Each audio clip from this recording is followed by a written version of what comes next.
तत्पुरुष समास से संबंधित समासांत प्रक्रिया को लक्षित कर इससे पूर्व का पाठ संपन्न हुआ। आज का पाठ भी समासांत प्रक्रिया से संबंधित ही है। अग्राख्यायाम उरसः आदि विभिन्न सूत्रों का, अनेक सूत्रों का इस पाठ में विवेचन किया जाएगा। आज का प्रथम सूत्र अग्राख्यायाम उरसः यह है। अग्राख्यायाम उरसः दो पद का सूत्र है। अग्राख्यायाम यह सप्तम्यंत है, सप्तमी विभक्ति एकवचन का है, किंतु जो सप्तमी है वह पंचम्यर्थे सप्तमी, पंचमी के अर्थ में है, और उरसः में तो पंचमी है ही है। तात्पर्य सूत्र का यह है कि उरस शब्द का अर्थ जहाँ पर अग्र हो, अग्र का तात्पर्य प्रधान से है, अग्रम प्रधानम, तो उरस शब्द जहाँ पर प्रधानवाची हो, प्रधान अर्थ का बोधक हो, वहाँ पर उरस शब्द है अंतावयव जिसका, और उरस शब्द से भिन्न कोई समर्थ सुबंत है पूर्वावयव जिसका, ऐसा जो तत्पुरुष समास, उससे समासांत टच प्रत्यय हो जाता है। यह सूत्र का अर्थ हुआ। तो उसी को उदाहरण के रूप में दिया गया। अश्वानाम उर इव अश्वो रसम, यह उदाहरण है। अश्वानाम उर इव अश्वो रसम। सूत्र के अर्थ में कोई विशेष कठिनाई नहीं है, सूत्र का अर्थ सरल ही है। मूल वृत्ति पढ़ दीजिए।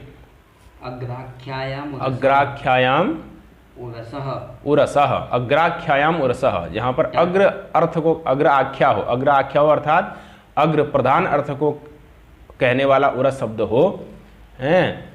अग्राख्यायाम उरसः तत्स्यात्, ऐसा जो प्रधान अर्थ को कहने वाला उरस शब्द, उससे टच प्रत्यय हो जाता, समासांत टच प्रत्यय हो जाता है। अश्वानाम उर इव अश्वो रसम, इस प्रकार से उदाहरण दिया। तो अश्वानाम उर इव, यह लौकिक विग्रह बन जाएगा। अश्व आम उरस सु, यह अलौकिक विग्रह हो जाएगा, षष्ठी सूत्र से समास हो जाएगा। और अश्व उरस ऐसी स्थिति बनेगी, सुबलुक इत्यादि होकर के गुण हो जाएगा, अश्वो रस ऐसी स्थिति बन जाएगी। अब अश्वो रस यहाँ पर इस सूत्र के द्वारा, अग्राख्यायाम उरसः सूत्र के द्वारा समासांत टच प्रत्यय हो जाता है। अश्वो रस सबसे टच हो जाएगा, टच का मतलब अ बचेगा, अश्वो रस अ, और अकार आकर के सकार में मिल जाएगा, वर्ण सम्मेलन हो जाएगा, तो अश्वो रस। और उरस शब्द चूंकि नपुंसक लिंग का है, इसलिए परवल लिंगम जनित तत्पुरुषयोः नियम से समस्त पद नपुंसक लिंग में हो जाएगा। अश्वो रसम, इस प्रकार का समस्त पद निष्पन्न हो जाता है। अश्वो रसम का मतलब क्या है? मुख्यः अश्वः इत्यर्थः, है ना। घोड़ा है जो है वह प्रधान है। किस प्रकार प्रधान है? उरस की तरह। जिस प्रकार से शरीर के अंगों में जो उरस है, छाती है, वह प्रधान होता है, छाती रूपी अंग प्रधान होता है, ठीक उसी प्रकार से घोड़ों में हैं, अश्वों में जो मुख्य अश्व होगा, प्रधान अश्व होगा, उसको कहेंगे अश्वो रसम। यह उसके लिए प्रयुक्त होगा। लेकिन जहाँ पर उरस शब्द प्रधानवाचक न होकर के छाती अर्थ का ही वाचक होगा, वहाँ पर फिर उससे समासांत टच प्रत्यय नहीं होगा। जैसे देवदत्तस्य उरः इति देवदत्तोरः, इस प्रकार का ही रूप बनेगा। देवदत्तो रसम, इस प्रकार का रूप नहीं बनेगा। जहाँ पर उरस शब्द छाती अर्थ का वाचक होगा, वहाँ पर तो समासांत प्रत्यय नहीं होगा। देवदत्तोरः, देवदत्तस्य उरः, देवदत्तोरः, षष्ठी समास सूत्र से समास होकर के देवदत्तोरः, ऐसा ही प्रयोग बनेगा। और जहाँ उरस शब्द प्रधान अर्थ का वाचक हो जाएगा, वहाँ पर टच हो जाएगा, तो अश्वो रसम, मुख्योश्व इत्यर्थः, मुख्य अश्व। यहाँ पर मुख्य अर्थ में, प्रधान अर्थ में विद्यमान उरस शब्द, इसलिए समासांत टच प्रत्यय हो गया, मुख्य अश्वो रसम। इस प्रकार का रूप निष्पन्न हो जाता है। यही इस सूत्र के द्वारा कार्य होता है, समासांत टच प्रत्यय करने का। इसी श्रृंखला में अग्रिम सूत्र है अनोष्मायः सरसाम जाति संज्ञयोः।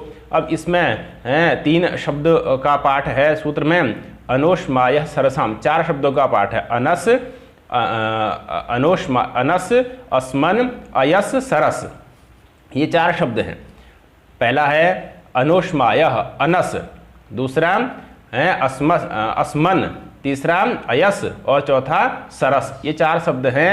ये 4 शब्द जब जाति अर्थ में विद्यमान हो हैं या फिर संज्ञा अर्थ में विद्यमान हो तो इन शब्दों का जिस समर्थ संबंध के साथ समास होगा वो समस्त पद अगर जाति को बताता हो या संज्ञा अर्थ को बताता हो तो इनसे भी समासांत टच प्रत्यय हो जाता है। सूत्र का अर्थ स्पष्ट ही है, इसलिए उसकी वृत्ति नहीं लिख करके सीधे उदाहरण दिए हैं आचार्य दीक्षित जी ने।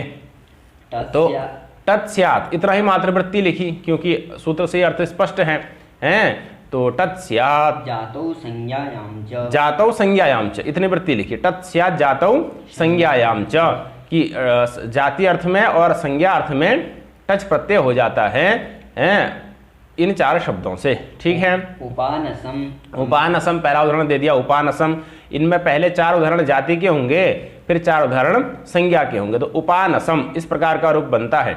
उपानसम समस्त पद है। अलौकिक विग्रह, लौकिक विग्रह बनाएंगे तो उपगतम अनह इस प्रकार का लौकिक विग्रह बन जाएगा और उप अनस सु इस प्रकार का अलौकिक विग्रह बन जाएगा।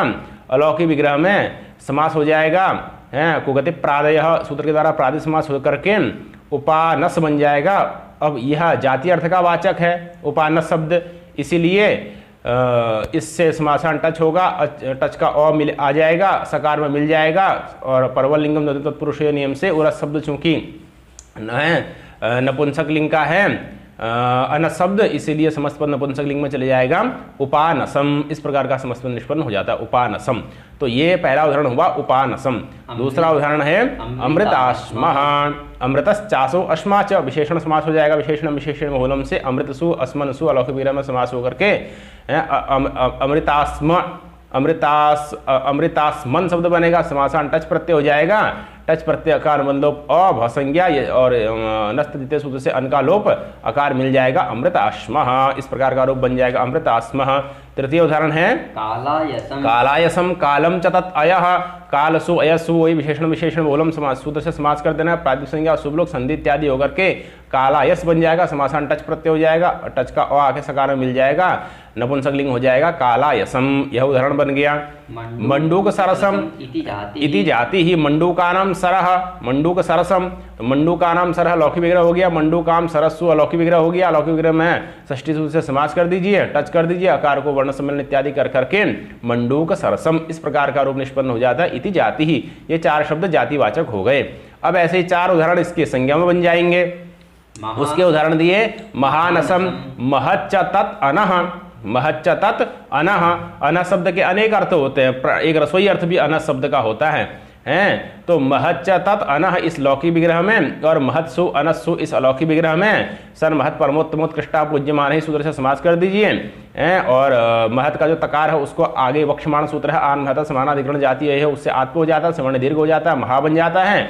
महानस, महानस इस प्रकार का रूप बनेगा। उससे समासान टच प्रत्यय हो जाएगा, अकार मिल जाएगा। महानसम इस प्रकार का समस्त निष्पन्न हो जाता है। यह क्या है? संज्ञा है। महानसम का मतलब होता है रसोई घर। तो ये संज्ञा का उदाहरण हो गया महानसम।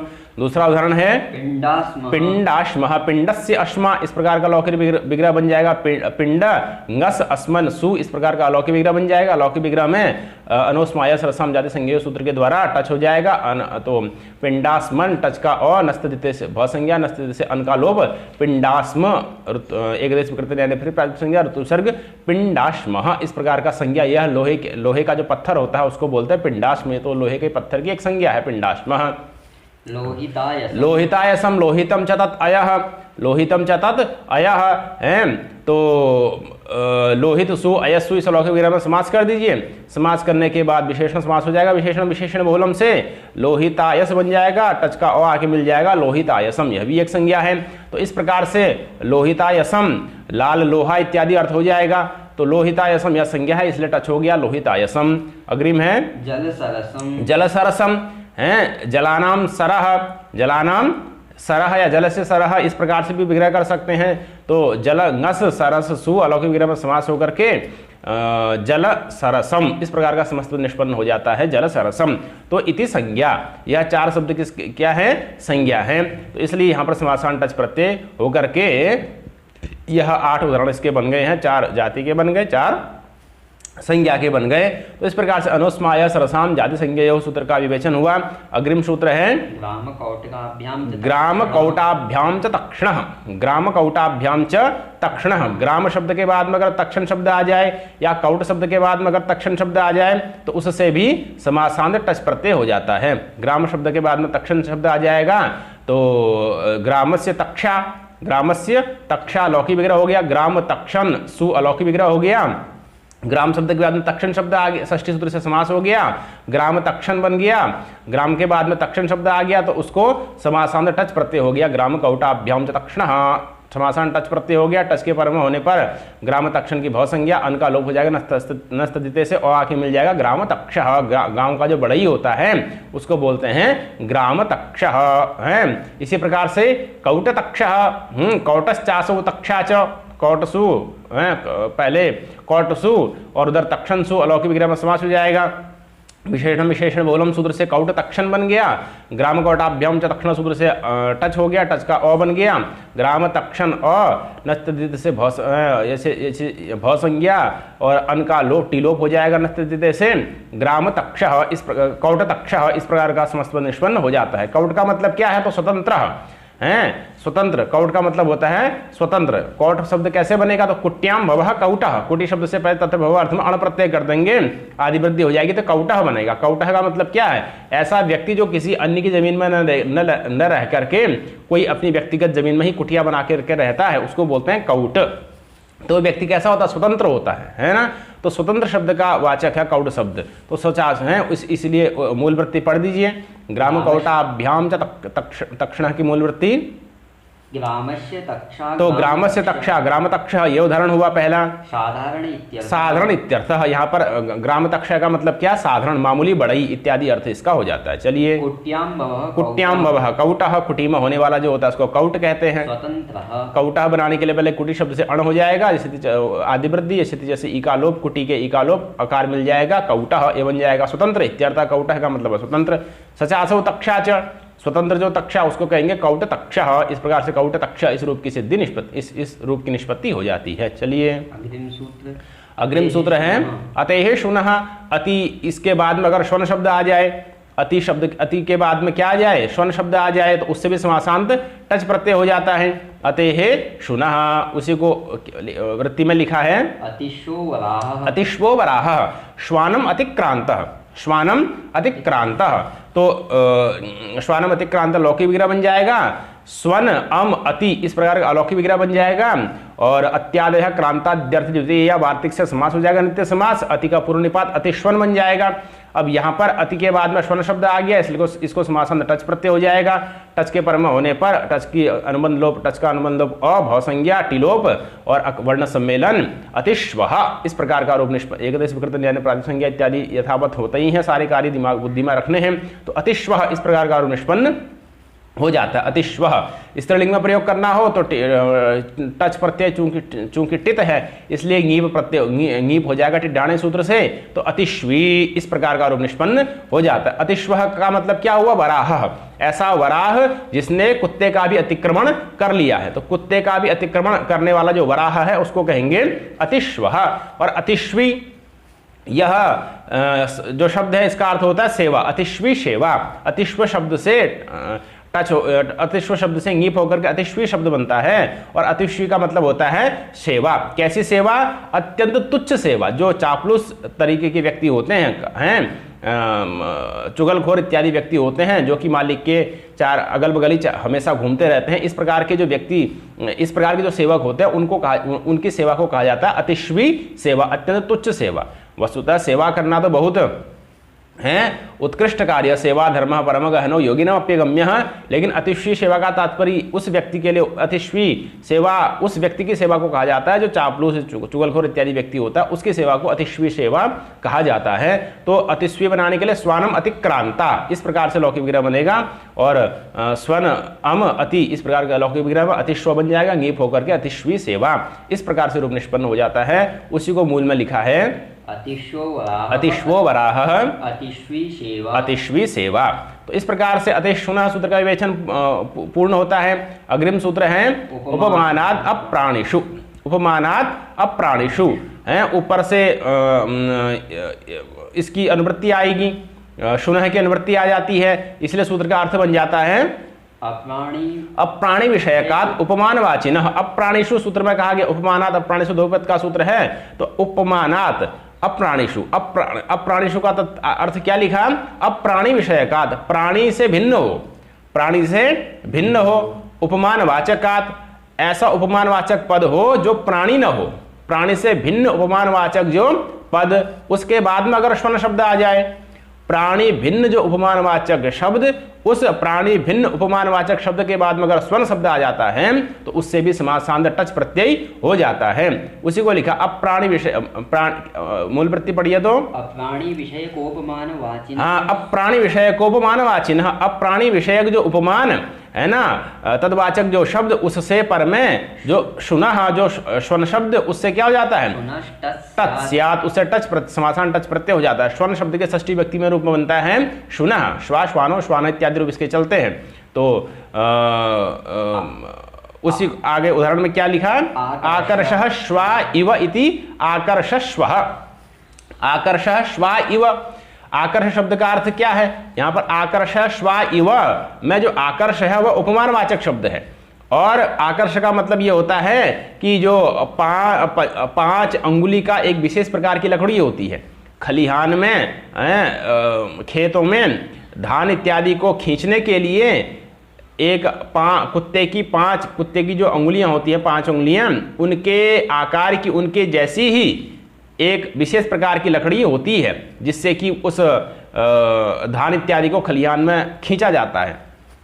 तो वो जो आकर्ष शब्द है वो पंचांगुली दारू विशेष का वाचक है, इसलिए प्राणी नहीं हुआ, दारू विशेष का वाचक होने से प्राणी नहीं हुआ, अप्राणी विषयक उपमान हो गया, और उसके पूर्व में होने पर स्वर्ण शब्द से समासांत टच प्रत्यय हो जाता है। तो आकर्षः आकर्षः श्वा इव, आकर्षः स्वा इव इति आकर्षश्वः, इस प्रकार से लौकिक आकर्ष श्वा इव आकर्षसु स्वनसु, इस प्रकार से लौकिक विग्रह में समास इत्यादि होकर के आकर्ष आकर्षस्वन बन गया, समासान टच प्रत्यय हो जाएगा इस उपमानाद प्राणी सूत्र के द्वारा।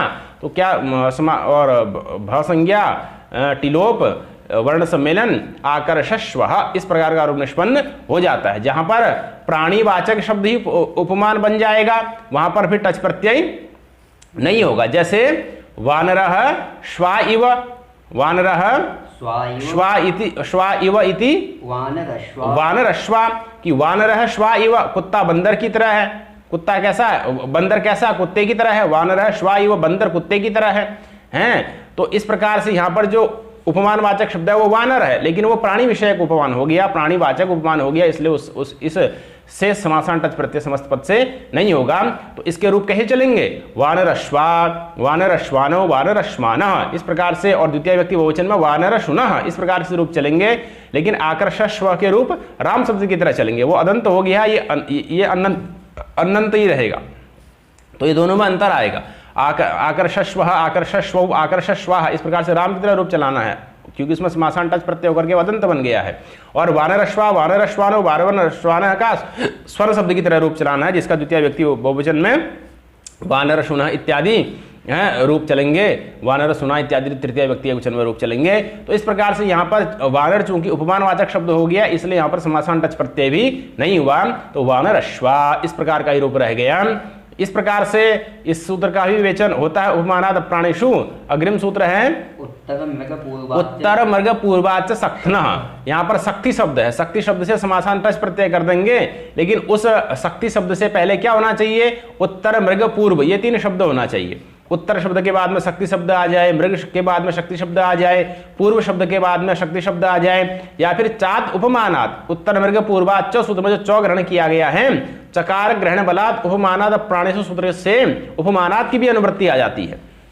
तो उपमानवाचक शब्द पहले आ जाए, हैं? उपमानवाचक शब्द पहले, अगर शक्ति शब्द से पहले उपमानवाचक शब्द आ जाए तो उपमानवाचक शब्द पहले हो, शक्ति शब्द बाद में हो, ऐसे शक्ति शब्द से भी समासान टच प्रत्यय हो जाता है। समासान टच प्रत्यय कर देंगे तो टच का ओ आएगा और इधर ये भाव संज्ञा होके ऐसे तीचा से शक्ति के इकार का लोप हो जाएगा, शक्ति सख्त के रूप में आ जाएगा। अब शक्ति चूंकि नपुंसक लिंग में है इसलिए समस्त पद भी नपुंसक लिंग में चले जाएगा। उसी को उदाहरण के माध्यम से स्पष्ट कर दिया। मूल वृत्ति बोल दीजिए। चाद उपमानात् उत्तर शक्तम मृग शक्तम। हाँ, चाद उपमानात् उत्तर शक्तम मृग शक्तम पूर्व शक्तम फलकम इव शक्ति फलक शक्तम, इस प्रकार से रूप बन गए हैं। सबसे पहला उदाहरण क्या है? उत्तर शक्तम, उत्तरम च तत्शक्ति, उत्तरम च तद शक्ति, इस प्रकार से समास करके उत्तर सु शक्ति सु अलौकिक विग्रह में समास हो जाएगा। समास होकर के उत्तर शक्ति बन जाएगा। उत्तर के बाद में शक्ति शब्द आ गया इसलिए समासान टच प्रत्यय हो गया। टच का ओ बचा, शक्ति के इकार का लोप हो गया, समस्त बंध नपुंसक लिंग में चलेगा। उत्तर शक्तम, इस प्रकार का रूप निष्पन्न हो गया। उत्तर शक्तम मृग शक्तम मृगस्य शक्ति, इस प्रकार से समास होकर के मृग से शक्ति सु अलौकिक विग्रह में समास हो गया। समासान टच प्रत्यय, अन्य प्रक्रिया पूर्वत है। मृग शक्तम, इस प्रकार से रूप निष्पन्न हो गया। पूर्व शक्तम पूर्वम च तत्शक्ति, इस प्रकार से लौकिक विग्रह पूर्व सु शक्ति सु अलौकिक विग्रह पूर्वत प्रक्रिया होकर के पूर्व शक्तम, इस प्रकार से रूप निष्पन्न हो गया। फलकम इव शक्ति इति फलक शक्तम, फलकम इव शक्ति इति फलक शक्तम, तो फलकम इव शक्ति लौकिक विग्रह बना दीजिए। फलक सु शक्ति सु अलौकिक विग्रह बना दीजिए। महिरभ्यंशकादेश से समास कर दीजिए। फलक शक्ति समासान टच प्रत्यय पूर्वत प्रक्रिया होकर के फलक शक्तम, तो इस प्रकार से इसके रूप निष्पन्न हो जाते हैं। उत्तर मृग पूर्वाच शक्तनः। इसके बाद अग्रिम सूत्र है नावोद्विगोः। नावोद्विगोः सूत्र है, ये नौ शब्द से समासान टच प्रत्यय करेगा। नौ शब्द से समासांत टच प्रत्यय करेगा, लेकिन नौ शब्द जो है वह द्विगु समास युक्त होना चाहिए। नौ शब्द में समासांत द्विगु समास हुआ होना चाहिए। नावोद्विगोः, मूल वृत्ति बोलिए। नौ शब्दांतात् द्विगोष्टस्य। हाँ, नौ शब्दांतात् द्विगोष्टस्य स्यात्। नौ शब्द है अंत में जिसके ऐसा जो द्विगु समास उससे समासांत टच प्रत्यय हो जाता है। नौ शब्द है अंत में जिसके ऐसा जो द्विगु समास उससे समासांत टच प्रत्यय हो जाता है। न तो तद्धित लुकी, लेकिन जहां पर तद्धित प्रत्यय का लुक हो जाएगा, जहां पर तद्धित प्रत्यय का लुक होगा वहां पर तो समासांत टच प्रत्यय फिर नहीं होगा। न तो तद्धित लुकी, तद्धित प्रत्यय के लुक में समासांत टच प्रत्यय नहीं होता है। ठीक है, तो न तो तद्धित लुकी। अब उदाहरण क्या दे रहे हैं? द्वाभ्याम नवभ्याम आगतः द्विनावरूप्यः। द्विनावरूप्यः यह इसका उदाहरण है। नावोद्विगोः का उदाहरण क्या है? द्विनावरूप्यः। तो द्विनावरूप्यः यह उदाहरण हुआ। द्विनावरूप्यः उदाहरण में क्या बनाएंगे? द्वाभ्याम नवभ्याम आगतः। द्वाभ्याम नवभ्याम आगतः यह लौकिक विग्रह बनेगा। और द्वि है इधर भ्याम नौ भ्याम, इस प्रकार से अलौकिक विग्रह बनेगा। अब यहां पर चूंकि आगे चल करके तद्धित प्रत्यय करना है, आगत इत्यादि अर्थ में तद्धित प्रत्यय करना है, इसलिए तद्धितार्थ की विषयता हो रही है। तद्धितार्थ की विषयता होने से द्वाभ्याम नवभ्याम आगता इस लौकिक विग्रह में और द्विभ्याम नवभ्याम इस अलौकिक विग्रह में तद्धितार्थोत्तरपद समाहारे च सूत्र के द्वारा समास हो जाएगा। अब चूंकि तद्धितार्थोत्तरपद समाहारे च सूत्र के द्वारा समास हो रहा है और द्वि शब्द संख्यावाचक पूर्वावयव है, इसलिए संख्या पूर्व द्विगु सूत्र के द्वारा इसकी द्विगु संख्या भी हो जाएगी। तो जो द्वि नौ बनेगा, द्विभ्याम नवभ्याम ये जो बनेगा इसमें समास होकर के शुभलुक होकर के द्विनौ बनेगा, ये आपका द्विगु समास हो गया संख्या पूर्व द्विगु सूत्र से। तो नौ शब्दांता द्विगु हो, नौ शब्दांत द्विगु कौन हो गया? द्विनौ, इसे समासांत टच प्रत्यय हो जाएगा। तो क्या बन जाएगा? द्विनौ टच का अ, द्विनौ अ, और टच के अ के परम होने पर आवादेश हो जाएगा औ के स्थान पर एचो एव सूत्र के द्वारा। तो क्या बन जाएगा? द्विनाव। अब आगे चल करके रूप्य प्रत्यय करना है। इससे आगत अर्थ में क्या प्रत्यय करना है? हेतु मनुष्येभ्योन्यत्रस्याम रूप्यः, इस सूत्र के द्वारा रूप्य प्रत्यय हो जाएगा। तो पंचनावरूप्यः, इस प्रकार का रूप निष्पन्न हो जाता है। पंचनावरूप्यः। यहां पर प्रश्न होता है कि रूप्य प्रत्यय का लुक क्यों नहीं हुआ द्विगु लुगनपत्य सूत्र के द्वारा? तो उसका आगे समाधान दे रहे हैं कि द्विगु लुगनपत्य सूत्र में गोत्रे लुगच सूत्र से अचि की अनुवृत्ति आती है, इसलिए द्विगु लुगनपत्य सूत्र जो अजादि प्रत्यय होगा उसी का अनपत्यार्थक जो आजादी होगा उसी का लुक करता है, जो हलादी होता है उसका ये लुक नहीं करता। तो रूपी प्रत्यय जो है वो हलादी हो गया, आजादी नहीं है, इसलिए उसका लुक उसने नहीं किया, इसलिए द्विनावरूप्य इस प्रकार का समस्त निष्पन्न हो जाता है। उसी को मूल वृत्ति में लिखा है। मूल वृत्ति बोलिए। द्विगो लुगन पत्ये द्विगो लुगन पत्ये इत्यत्र अचि इत्यस्य हाँ, इत्यत्र अचि इत्यस्य अपकर्षणात् हलादेर न लुक, जो हलादी प्रत्यय यहाँ पर रूप्य हुआ है ना, हेतु मनुष्येभ्यो न्यतरस्याम रूप्य सूत्र से, उसका यहाँ पर लुक उस सूत्र से नहीं होता है, क्योंकि इसमें अचि की अनुवृत्ति आने से आजादी जो प्रत्यय होगा उसी का लुक होगा। रूप्य तो हलादी हो गया, इसलिए उसका लुक उस सूत्र से नहीं होता है, इसलिए द्विनावरूप्य इस प्रकार का रूप निष्पन्न हो जाता है। पंचनावप्रियः पंचनावप्रियः यह त्रिपद तद्धितार्थोत्तरपद समाहारे च सूत्र का ही जो उत्तर पद परम होने पर बहुब्रीहि तत्पुरुष समास होता है उसका उदाहरण दिया गया है। पंचनावप्रियः पंचनावः प्रियाः यस्य, पंचनावः प्रियाः यस्य, पंचन जस नौ जस प्रिय जस, इस प्रकार से लौकिक विग्रह में पहले त्रिपद बहुब्रीहि समास हो जाएगा अनेकों पदार्थ सूत्र से, उसके बाद में प्रिय जस इसके उत्तर पद में रहते हैं। इधर पंचन जस नौ जस का तद्धितार्थोत्तर पद समाहारे च सूत्र के द्वारा समास होगा। समास होने के बाद इसकी द्विगु संज्ञा हो जाएगी, द्विगु संज्ञा होने से नावबोध द्विगु सूत्र के द्वारा विभक्ति लोग इत्यादि होकर पंचन नौ पंचन नौ प्रिय बन जाएगा। नौ को समासांत टच हो जाएगा, टच का औब आएगा, आवादेश हो जाएगा। इधर प्रत्यय लक्षण से पंचन की पद संज्ञा, नकार का लोप प्रातिपदिकांत से लोप, पंचनाव प्रिय इस प्रकार का बनेगा। एकदशी विकृत न्याय ने फिर प्रातिपदिक संज्ञा फिर उत्तर विसर्ग, तो पंचनाव प्रिय इस प्रकार का रूप निष्पन्न हो जाता है। यह उत्तर पद के परम होने पर पूर्व में जो द्विगु समास हुआ है तद्धितोत्तर पद समाहारे च सूत्र के द्वारा, उसमें समासांत टच प्रत्यय का उदाहरण हो गया पंचनाव प्रिय। तो पंचनावरूप्य पंचनाव प्रिय, ये दो उदाहरण इन्होंने दिए। आगे बोलिए। द्विनावम द्विनावम द्वयोः नाभोः समाहार, यहाँ पर समाहार अर्थ में दे दिया है ना। पहला उदाहरण तद्धितार्थ की विषयता में था, दूसरा उदाहरण उत्तर पद के परम होने पर था, तीसरा उदाहरण किसका दे दिया? द्विनावम त्रिनावम, ये दो उदाहरण इन्होंने समाहार अर्थ में दे दिया। तो द्वयोः नाभोः समाहार इस प्रकार से लौकिक विग्रह बन जाएगा। द्वि ओस नव ओस इस प्रकार से लौकिक विग्रह बन जाएगा, समाहार वाच्य है, इसलिए यहाँ पर तद्धितार्थोत्तर पद समाहारे च सूत्र के द्वारा समास हो जाएगा। संख्या पूर्व द्विगु से इसकी द्विनव की द्विगु संज्ञा हो जाएगी, समासान टच हो जाएगा नावबोध द्विगु सूत्र के द्वारा, अन्य प्रक्रिया पूर्ववत होकर के द्विनावम इस प्रकार का रूप निष्पन्न हो जाता है। द्विनावम त्रिनावम त्रिनावम, यद्यपि परवलिंगम तत्पुरुष सूत्र के अनुसार द्विनावम यहाँ पर स्त्रीलिंग होना चाहिए था, क्योंकि नव शब्द स्त्रीलिंग का है, लेकिन चूंकि समाहार अर्थ में समास हो रहा है और समाहार अर्थ में जो समास होता है वो नपुंसक लिंग हो जाता है। समाहारे द्विगुरुद्वंद्वश्च नपुंसकम स्यात्, इसलिए द्विनावम यहाँ पर समाहार अर्थ में समास होने के कारण से नपुंसक लिंग हो गया, एक वचन ही हो गया, तो द्विगुर एक वचन अंश से एक वचन हो गया। तो इस प्रकार से द्विनावम, इसी प्रकार से त्रिनावम तिसृणाम नावम समाहार लौकिक विग्रह त्रि आम और नौ आम अलौकिक विग्रह में तद्धितार्थोत्तर पद समाहारे च सूत्र से समाहार अर्थ की वाच्यता में समास कर दीजिए। समास होते ही प्रातिपदिक संज्ञा शुभ लोग त्रिनव बन जाएगा और त्रिनव की संज्ञा पूर्व द्विगु से द्विगु संज्ञा हो जाएगी। द्विगु संज्ञा होते ही नव शब्दांत द्विगु तत्पुरुष हो गया, त्रिनव उससे समासान टच हो जाएगा। त्रिनव और आवादेश त्रिनाव। अब परवलिंगम तत्पुरुष से स्त्रीलिंग की प्राप्ति थी, उसको बात करके समाहार अर्थ में होने के कारण से सरपुंसकम से यह नपुंसक लिंग हो जाएगा, द्विगु एक वचन से एक वचन हो जाएगा, तो क्या बन जाएगा? त्रिनावम। तो द्विनावम त्रिनावम इस प्रकार से ये दो रूप निष्पन्न हो जाते हैं, द्विनावम त्रिनावम। तो इस प्रकार से पंचनावरूप्य हो गया आपका तद्धितार्थ की विषयता में द्विगु तत्पुरुष समास का उदाहरण, उसमें समासांत टच हुआ। और पंचनाव प्रिय हो गया उत्तर पद के परम होने पर समासांत, अब उत्तर पद के परम होने पर द्विगु समास का उदाहरण, उसमें समासांत टच प्रत्यय हो गया। द्विनावम त्रिनावम यह समाहार अर्थ में द्विगु समास के उदाहरण हो गए, नव शब्दांत द्विगु समास के उदाहरण हो गए, इसमें समासांत टच प्रत्यय हो गया। तो द्विनावम त्रिनावम इस प्रकार से रूप निष्पन्न हो जाता है। अतद्धित लुकी इति किम, कह रहे हैं कि जहां पर तद्धित प्रत्यय का लुक होगा, लुक नहीं होगा, वहीं पर समासांत टच प्रत्यय होगा। अतद्धित लुकी है ना, जहां पर तद्धित प्रत्यय का लुक नहीं होगा वहीं पर यह समासांत टच प्रत्यय होगा। जहां पर तद्धित प्रत्यय का लुक हो जाएगा वहां तो यह समासांत टच प्रत्यय भी नहीं होगा। द्विनावरूप्य में जो तद्धित प्रत्यय था रूप्य उसका लुक नहीं हुआ, इसलिए वहां पर समासांत टच प्रत्यय हो गया। द्विनावरूप्य इस प्रकार से रूप बन गया।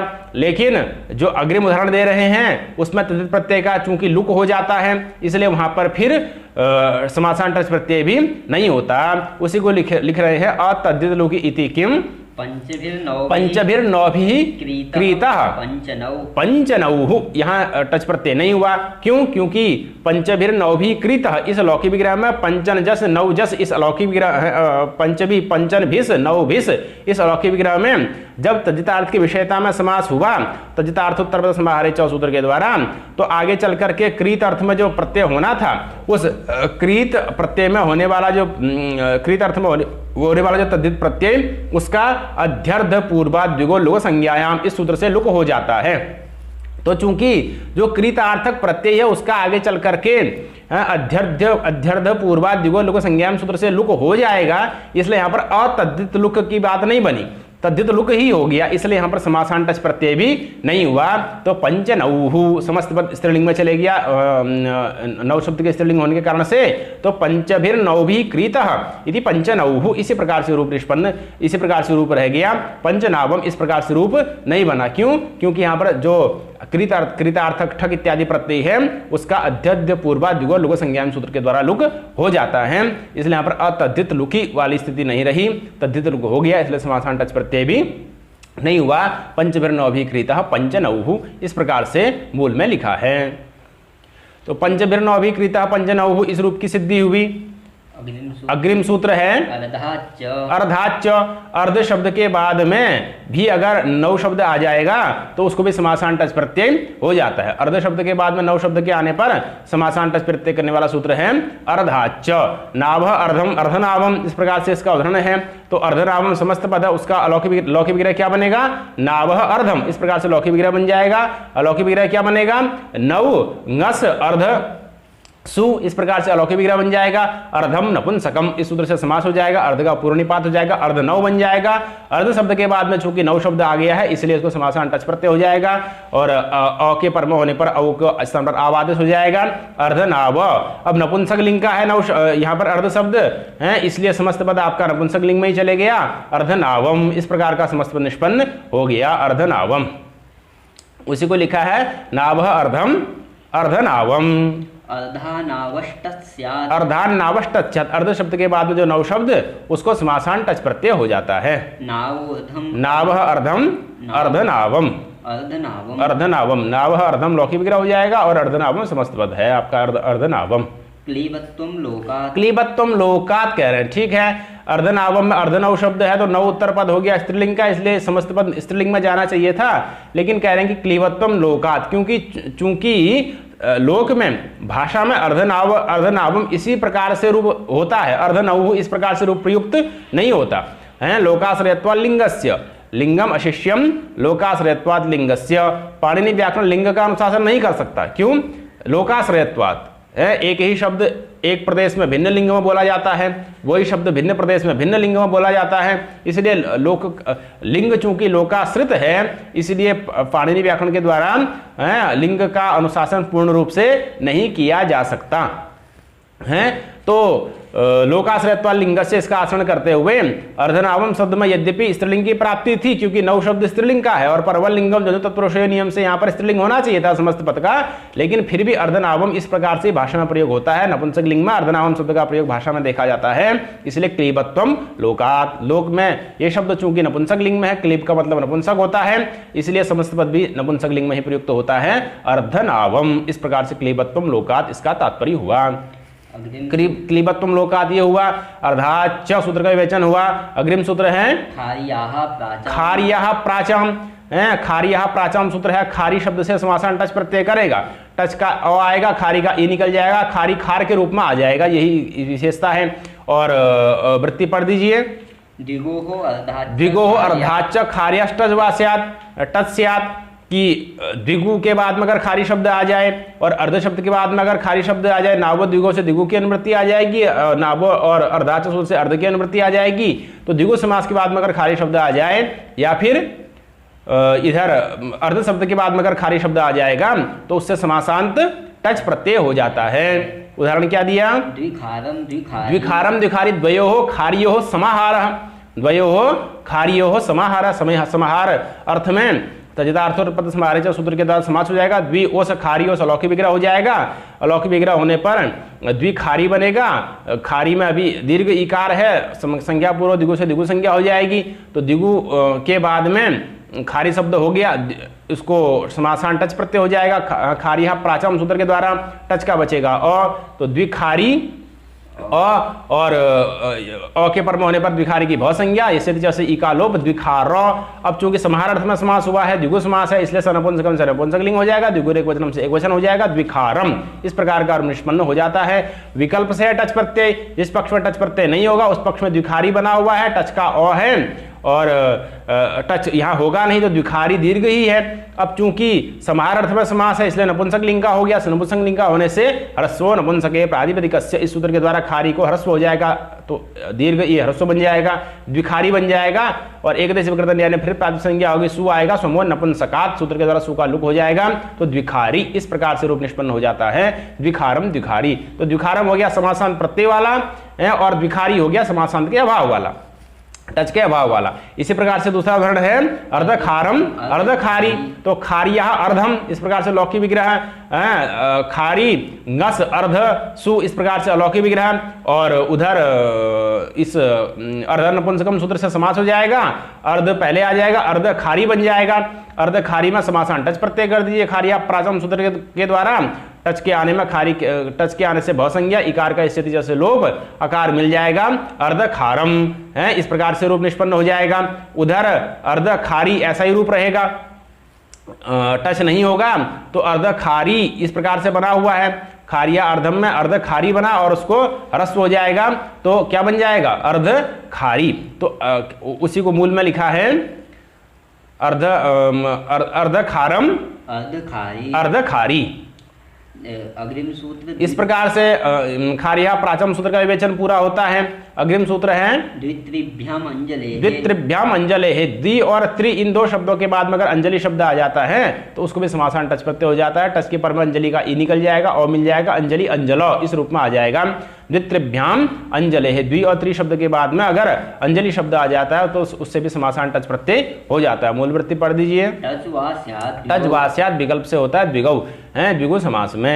द्व्यंजलम द्व्यंजलि द्वयोः अंजल्योः समाहारः, समाहार अर्थ में समास हो जाएगा। तो क्या स्थिति बन गई, द्वयोः द्वि ओस अंजलि ओस अलौकिक विग्रह में समास हो जाएगा। तजिता अर्थोत्तरपद समाहारे च सूत्र के द्वारा समाहार की विषयता में तो समाहार समास होते ही प्रातिपदिक संज्ञा शुभलुक, संज्ञा पूर्व दिगु से दिगु संज्ञा, द्व्यंजलि शब्द बन गया। द्वि अंजलि में यण करके द्व्यंजलि शब्द बन गया, उसको द्वित्रिभ्याम अंजलि से टच कर दीजिए, पूर्ववत सारी प्रक्रिया होकर के द्व्यंजलम इस प्रकार का रूप निष्पन्न हो जाता है। द्व्यंजलम। अग्रिम उदाहरण क्या है, अतद्धित लुकी इत्येव द्वित्रिभ्याम है ना, तिसृणाम अंजलिनाम समाहार, त्र्यंजलम भी तो बनेगा। तिसृणाम अंजलिनाम समाहार, तो तीसरी आम अंजलि आम अलौकिक विग्रह में तजितार्थोत्तरपद समाहारे च सूत्र के द्वारा समाहार की वाच्यता में समास हो जाएगा। त्र्यंजलि बन जाएगा, यण होकर के टच हो जाएगा। उधर टच के पर में होने पर अंजलि के इकार का लोप हो जाएगा, त्र्यंजलो बन गया और सब नपुंसकम से नपुंसक लिंग हो जाएगा, द्विगु एक वचनम से एक वचन हो जाएगा, त्र्यंजलम। इस प्रकार का रूप निष्पन्न हो जाता है। द्व्यंजलम त्रिंजलम। अतद्धित लुकी इत्येव, जहां पर तद्धित प्रत्यय का लुक नहीं हुआ है वहीं पर ये होता है, जहां पर तद्धित प्रत्यय का लुक हो जाएगा वहां पर नहीं होगा।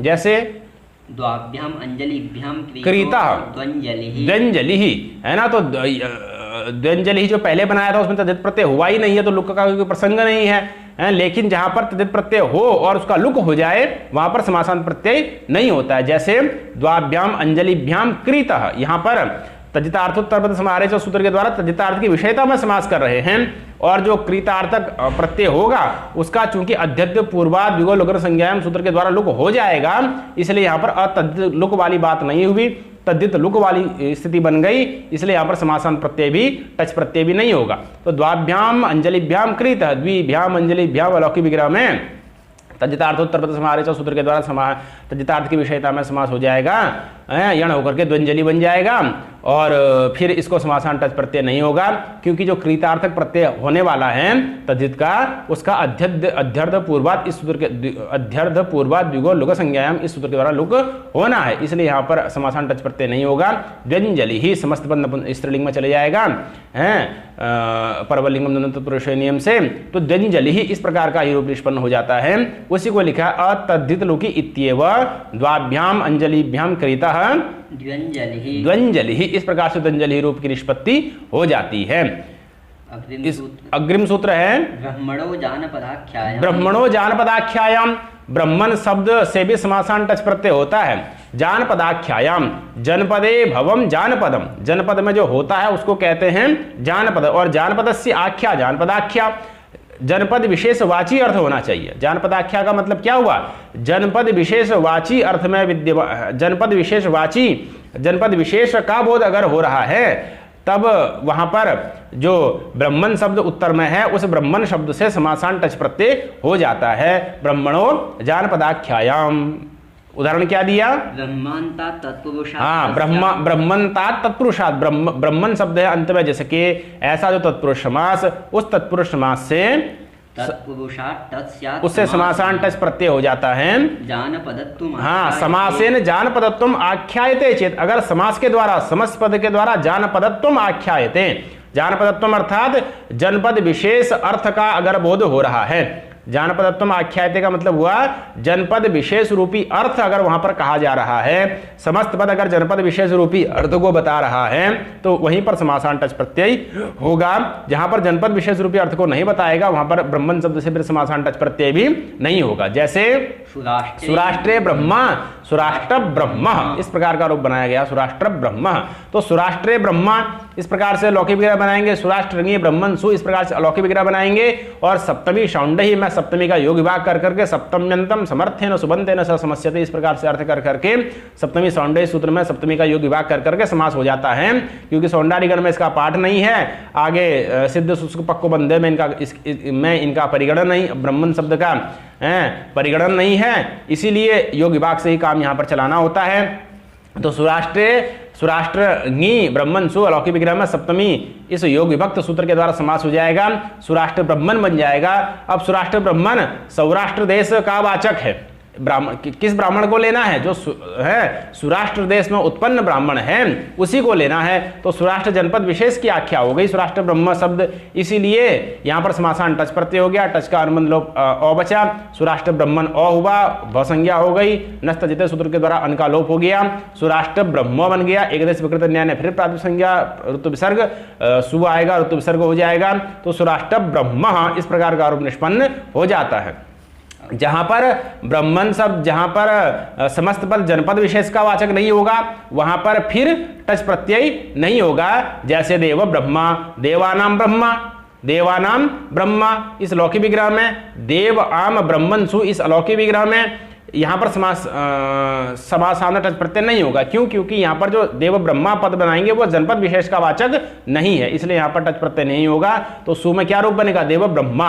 अब ब्रह्मन शब्द के बारे में एक बात जान लेनी चाहिए कि ब्रह्मन शब्द के अनेक अर्थ होते हैं। ब्रह्म तत्वम तपो वेदो ब्रह्मा विप्रः प्रजापति, ब्रह्मन शब्द का तत्वर्थ भी होता है, ब्रह्म तत्वम तप अर्थ भी होता है, वेद अर्थ भी होता है, ब्रह्मा अर्थ भी होता है, प्रजापति अर्थ भी होता है।